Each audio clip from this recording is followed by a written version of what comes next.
Getting into the car the other day, the orange ABS brake light was on and the traction control light was on the dashboard. So stay tuned and I'll show you how to fix that.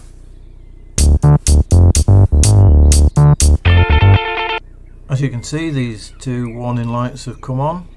The red one's just a handbrake, so I need to work out what this is. I did notice the ABS wasn't working because I came to a skidding stop at some traffic lights the other day. So the first thing I'm going to do is check the fuses. Most of the fuses on this car are behind this panel, and I've got a little fold-up ledger that I use, that I printed off for my own convenience.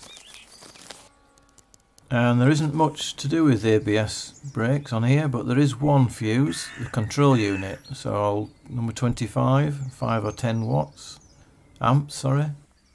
Have a look at that. Whereabouts is it? Here we are, got my plan, 25. Third from the top on the second row. Here we are. Well, that looks all intact. Nothing wrong with that. Put that back and go look somewhere else.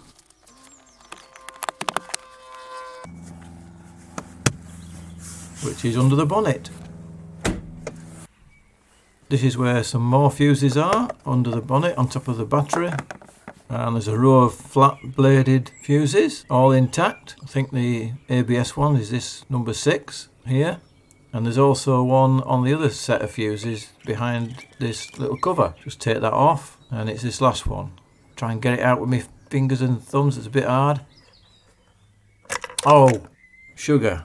I have to go and get Bob to get that out now. Where is he? He's probably sleeping in his shed.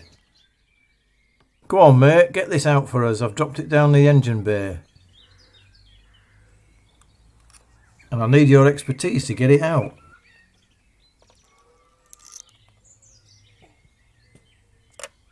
Thanks, Bob. Here we are. That looks alright as well. So I can eliminate any faults to do with the fuses. Put all that back.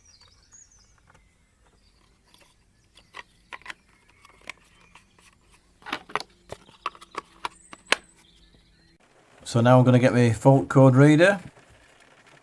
Here's this one from King Boland. Quite good, a little dongle.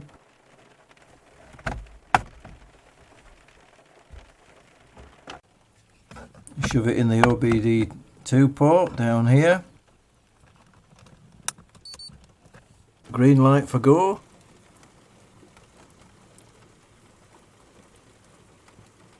Open the app. Go through all the stuff. Eventually I'll get something. Yeah, brake, electronics, communicating, and where's the fault? Here we are, 00285. So it's a P00285, which is right front ABS wheel speed sensor, which I thought it would be. So yeah, I'll go and search here, and you can get on the internet and have a look at stuff if you don't know what to do. Shows you people videos and stuff. Basically searching online to see how you can fix it. But pretty much you need a wheel speed sensor. Or the cable to it is faulty, it's got a break in it. But what I can also do on this device is I'll do a live test and read the data stream from each ABS sensor and run the car backwards and forwards, which will just confirm it, I guess. So yeah, in the software I just highlight each wheel speed sensor and then press go, and it'll give me a lot. It's got me there's a figure there, look, miles per hour. So it's basically, now I'll run it backwards and forwards and see what happens.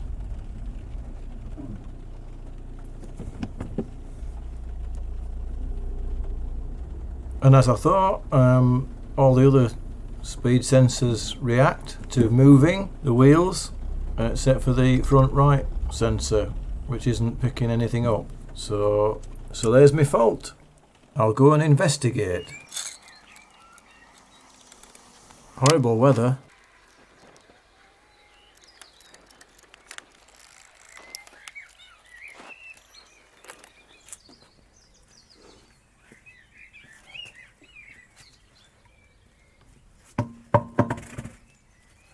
Right, here we are. This is the cable going up here, up through the behind the wheel arch liner, down here, around the back of here, and to this connector here behind this little rubber protector. Get a bit more light on it. Difficult to see behind this shroud, but there it is. And as you can see, I've put a stainless steel Allen machine screw in there. That's because this has been off before, and I did a right job getting it out.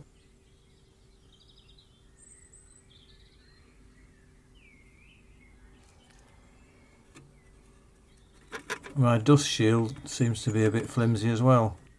So to get at it much easier, I recommend that you take the disc off, which means you have to take the caliper off, and then this dust guard.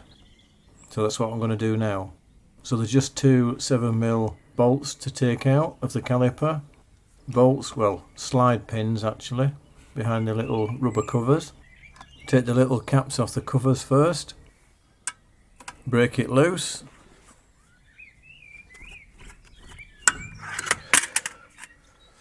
And then wind it out.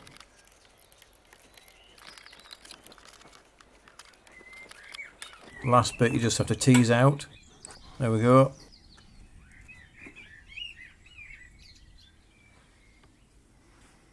And the bottom one.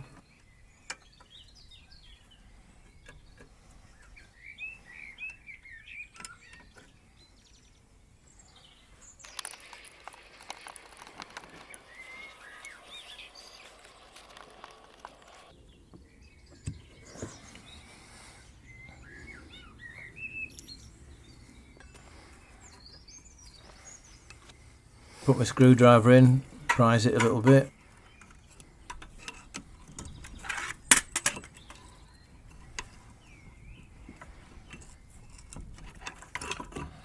And then you want to tie the caliper up out of the way. So I'll have to go into my garage and get a bit of string. Here's a bit of string.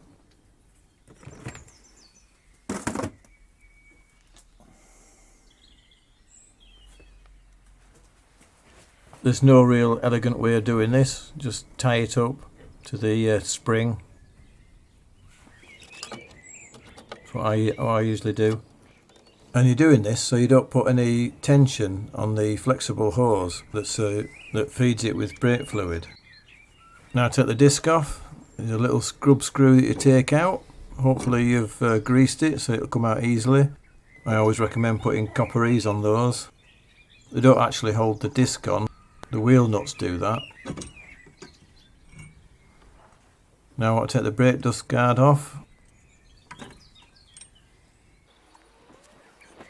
Yeah, and that's a bit rogered. I knew it didn't have a lot of life left in it when I replaced the bolts. And now we can see the wheel speed sensor in all its glory. Not quite sure what that is. Looks like a bit of thread and a nut. Ah, looks like when I had to cut one of the link bars off. Must have landed here. It's been lodged there ever since. I wonder if that's affected it. Don't think so.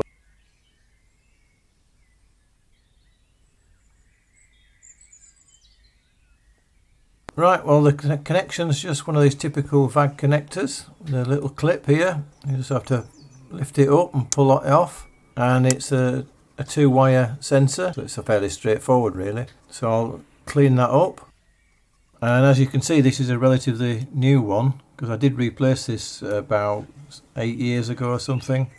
And I had to drill it out and put new stainless steel bolts in. So I shouldn't have any bother getting this one out, I don't think. You might do, and my heart goes out to you if you're finding it difficult to get it off, because it is very difficult. You have to end up drilling it out. If you have to do that, I've got another video on how to drill it out properly without dropping anything into the hole and the reluctor. I'll leave a link in the description. So I'm taking this screw out. I think what it's a 5mm, I think. The thread's M5. Take that out, and then you've got to get the sensor out, and that's the hard bit. You could gently prise it up, or in my case I think I'm just going to wiggle it. Not a good combination, I don't think, because it's plastic on cast steel. But as I said, this has been renewed about 7 years ago, so anyhow it's come out, as you can see. So apparently that's something wrong with that. Either that or the wiring's shot. You can test the wiring and you can test the sensor really. But the sensors are so cheap you might as well just get a replacement. Make sure you don't let any debris go down the hole. Right, I'm off in for my lunch and a well-deserved cup of tea. Yorkshire tea, mind. We're now farted about with. I'm having one of these really healthy pot noodle things. There is a part number on the sensor and I'd recommend only buying quality parts. I've got one here, looks about the same.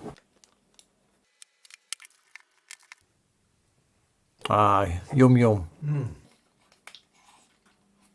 Cup of tea.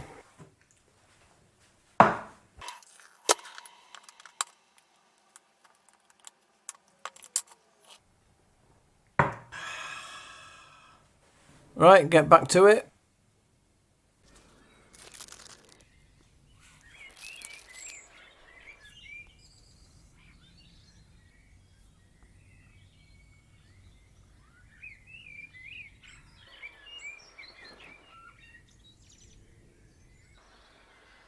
So I'm going to put some sort of lubrication on the sensor, plastic sensor, into the hub.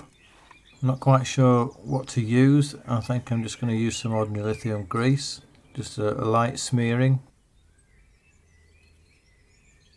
Wiggle it down into the hole.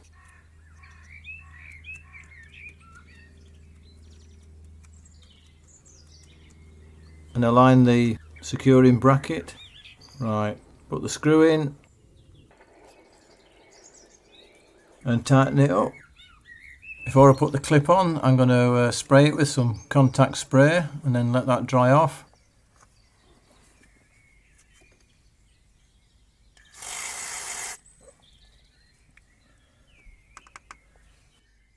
Right, nice and dry now. I'm going to push it home until it clicks.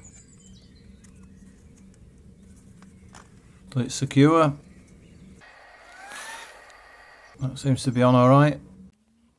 Clear the fault code and let's have a look.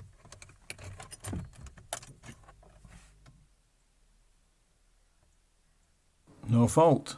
Start the engine and it's working.